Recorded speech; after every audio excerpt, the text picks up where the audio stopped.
નમસ્કાર મિત્રો, આજે વાત કરવી છે અદાણી ગ્રુપ ઉપર. અદાણી ગ્રુપ ઉપર 2100 કરોડ રૂપિયાની રિશ્વત લેવાનો આરોપ અમેરિકામાં ન્યુયોર્કની ફેડરલ કોર્ટે લગાવેલ છે અને તેમાં ગૌતમ અદાણી સહિત તેમના ભત્રીજા સાગર અદાણી, વિનીત એસ જૈન, રંજીત ગુપ્તા, સાયરીલ કેબેનિસ, સૌરભ અગ્રવાલ, દીપક મલ્હોત્રા, રૂપેશ અગ્રવાલ આટલા લોકો ઉપર રિશ્વત લીધાનો આરોપ છે અને અમેરિકાના ઇન્વેસ્ટરોના પૈસા પણ આ પ્રોજેક્ટમાં લાગેલા છે, જે અમેરિકાના કાનૂન મુજબ રિશ્વત લીધાનો અપરાધ ગણાય, રિશ્વત દેવાનો અપરાધ ગણાય છે. આ મેં ઓનલાઈન એક ન્યૂઝ ચેનલમાં જે હતું એ તમને મેં કીધું છે. હવે અત્યારે આરોપ આવી ગયો છે અને માર્કેટમાં તેના સ્ટોક્સ પણ ઓલમોસ્ટ કરેક્ટ થવા લાગ્યા છે. બીજું, હવે વાત કરી અદાણી ગ્રુપમાં, તો મારો અદાણી ગ્રુપ ઉપર હંમેશા થોડોક વ્યૂ નેગેટિવ રહ્યો છે. નેગેટિવ એટલા માટે રહ્યો છે કેમ કે મારા ક્લાયન્ટ મિત્રોએ એમાં લોસ કરેલી છે ભૂતકાળમાં, એટલે એકવાર ડંખાઈ ગયા હોય એટલે પછી આપણે એમાં સાવધાની રાખવી જરૂરી છે. અને હંમેશા અદાણી ગ્રુપ પર જ આવા નવા કોઈક ને કોઈક ન્યૂઝ આવતા હોય છે, તમને ખબર છે. લાગણી વસ્તુ અલગ છે કે ભાઈ આપણી પાસે સ્ટોક હોય એટલે લાગણી હોય કે ભાઈ આને કાંઈ ન થવું જોઈએ.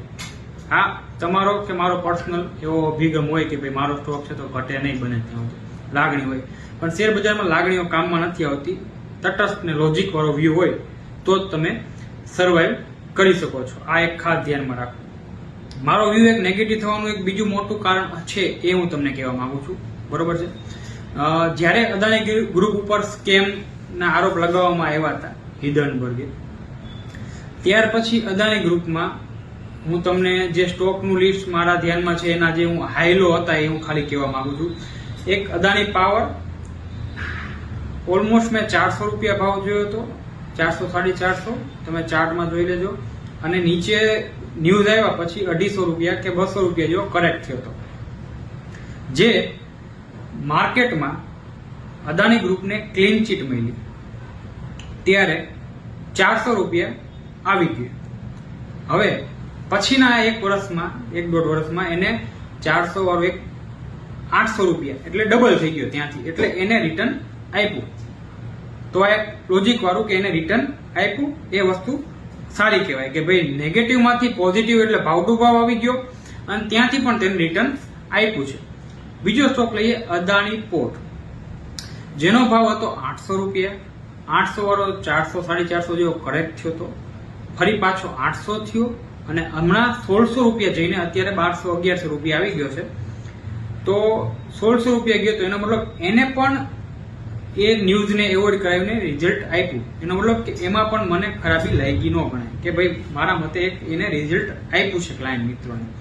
વાત આવે અદાણી એન્ટરપ્રાઇઝ, 4000 રૂપિયાનો હાઈ હતો, 1100 1200 રૂપિયા ભાવ ગયો હતો નીચે, રિકવરી આવી, 3032 ના લેવલ લગભગ જોવા મળ્યા, 3233 સુધીના જોવા મળ્યા, 3400 સુધીના લગભગ જોવા મળ્યા, પણ 4000 ભાવ ટુ ભાવ ન આવ્યો.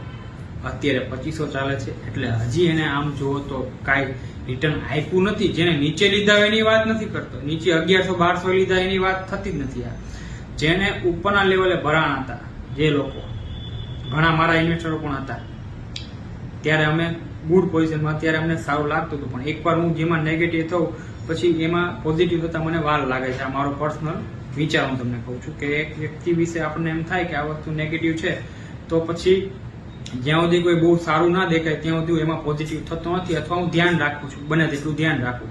કોઈ એકવાર આપણી સાથે ધોકો કરી જાય તો બીજી વાર પછી એની ઉપર વિશ્વાસ કરતા આપણે વિચાર કરવો જોઈએ, આવું મારું માનવું છે. તો અદાણી એન્ટરપ્રાઇઝમાં પણ રિકવરી નથી, એટલે એને પણ રિટર્ન નથી આપ્યું, નેગેટિવ જ છે મારા માટે. વાત આવે અદાણી ટોટલ ગેસ, 3000 રૂપિયા ઉપર ભાવ ગયો હતો, એનો ભાવ થઈ ગયો હતો 1000 રૂપિયા, થઈને કદાચ નીચે 600 700 500 રૂપિયા ગયો હતો, જોયું જશે તમે બધાએ.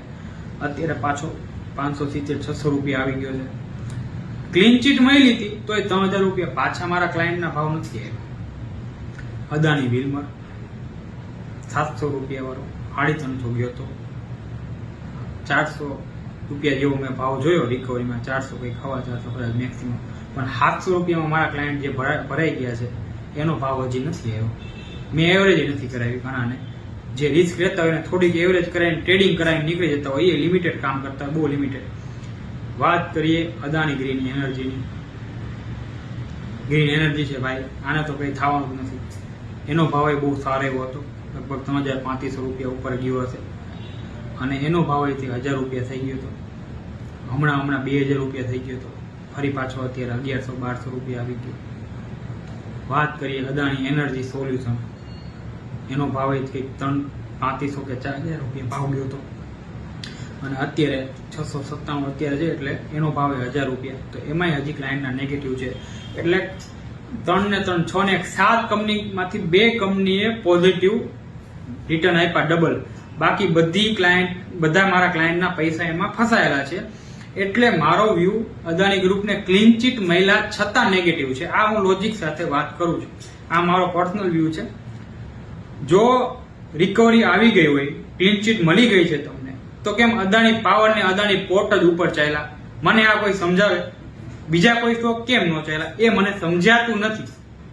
એટલે આ મારો એક તટસ્થ વ્યૂ છે કે ભાઈ હું થોડોક નેગેટિવ છું, અથવા હું ધ્યાન રાખીને ઇન્વેસ્ટમેન્ટ કરું.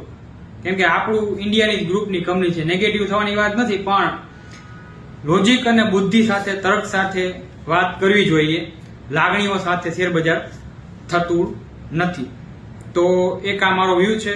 હજી અમુક લેવલો એવા આવશે અને લેવા જેવું લાગશે તો હું મારા ક્લાયન્ટને થોડું ઘણું રિસ્ક કે ઇન્વેસ્ટમેન્ટ કદાચ સલાહ આપી શકું. પણ એ ફ્યુચરની વાત છે કે હવે શું બીજા અદાણીના ન્યૂઝ આવે છે. હું હંમેશા કહું છું કે માર્કેટમાં પ્રોફિટ બુક કરતા રહેવું જોઈએ 20-25%, કેમ કે ઘરમાં આવે એ આપણું. બાકી માર્કેટમાં વોલેટિલિટી વધી ગઈ છે. પહેલાનો જમાનો માર્કેટનો અલગ હતો કે તમે રાખીને ભૂલી જતા, અને ત્યારે તમને પેલા લોંગ ટર્મની વાતો જે કરે છે, હું એમને એક એ સલાહ આપીશ કે એ જમાનો અલગ હતો. ત્યારે શેર બજારની કોઈને ખબર નહોતી પડતી ને ત્યારે વેલ્યુએશનની કોઈને ખબર નહોતી પડતી. હવે જે કંપનીઓ આવે છે ઓલમોસ્ટ મોટા ભાગે હાઈ વેલ્યુએશન ઉપર જ આવે છે. ઇન્ફોસિસ એ સમયે ₹2 લગભગ મળતો હતો. એના કદાચ ડેટા જોઈએ ને તો કદાચ મારી મિસ્ટેક ના થતી હોય તો ઇન્ફોસિસ કે વિપ્રો કદાચ એના શેરની વાત કરું છું, ₹1-2 મળતો હતો. હવે અત્યારે શેરનો ભાવ જ લિસ્ટિંગ થાય 300, 400, 250, 200. આ એનટીપીસી છે તો તમને 10-15 રૂપિયામાં ફેર વેલ્યુમાં મળતો હતો. એ સમયે ફેસ વેલ્યુના આધારે શેર મળી જતા હતા. હવે એ પ્રમાણેનું રોકાણ નથી રહ્યું. એટલે લોંગ ટર્મનો વ્યૂ કોઈ ખરાબ વ્યૂ નથી કહેવામાં, પણ તમારું રોકાણ જો લોંગ ટર્મ માટે હોય તો આપણી એટલી જવાબદારી બને કે આપણે 6 મહિને ક્વાર્ટરલી કંપની પ્રોફિટ કરે છે કે નહીં, એની કોમ્પિટિશનમાં કોણ ઊભું છે, એનું પ્રોફિટ માર્જિન વધ્યું છે કે ઘટ્યું છે, કન્ટિન્યુ ઇન્ડિયાનું માર્કેટ ગ્રોઈંગ છે એટલે સ્ટોક ચાલશે જ. તે ખાસ ચિંતા નવા ઇન્વેસ્ટરો કરવા છે જે 5-10 વર્ષથી જૂના છે, એમને કાંઈ ફેર નહીં પડે. એમને ખબર જ છે શું કરાય શું ન કરાય. અને મારા ઘણા ક્લાયન્ટ મિત્રોએ પ્રોફિટ બુક કર્યો જ છે અને બધા રાજી છે કે ભાઈ આપણે થોડું લીધું છે, ભલે પોર્ટફોલિયો ડાઉન છે પણ કોઈ જાતની કોઈને ચિંતા નથી. કેમ કે આપણે હંમેશા એક લેવલે પ્રોફિટ બુક કરતા રહીએ છીએ, થોડો કરતા રહીએ. કેમ કે આપણને એમ થાય કે 1000 ઉપર જશે તો બરોબર, પણ આપણે એક સપોર્ટ ને રેસિસ્ટન્સ લેવલનું આપણે કામ જોઈને હંમેશા એક લેવલે એક એન્ટ્રી એક્ઝિટની સલાહ આપણે આપતા હોય છે. એ પ્રમાણે હજી આપણી કામકાજ આપણે રીતે ધીમે ચાલુ રાખશું. અદાણી ગ્રુપમાં પણ રોકાણ કરવું કે નહીં, આપણે એનું થોડું ઘણું એના સ્ટોક્સ ઉપર આપણે ધ્યાનને ફોકસ રાખતા રહીશું. એવી કોઈ ઓપોર્ચ્યુનિટી જ્યારે મળશે કે રોકાણ કરવું છે તો આપણે જોઈ વિચારીને ત્યારે રોકાણ કરીશું. ધન્યવાદ.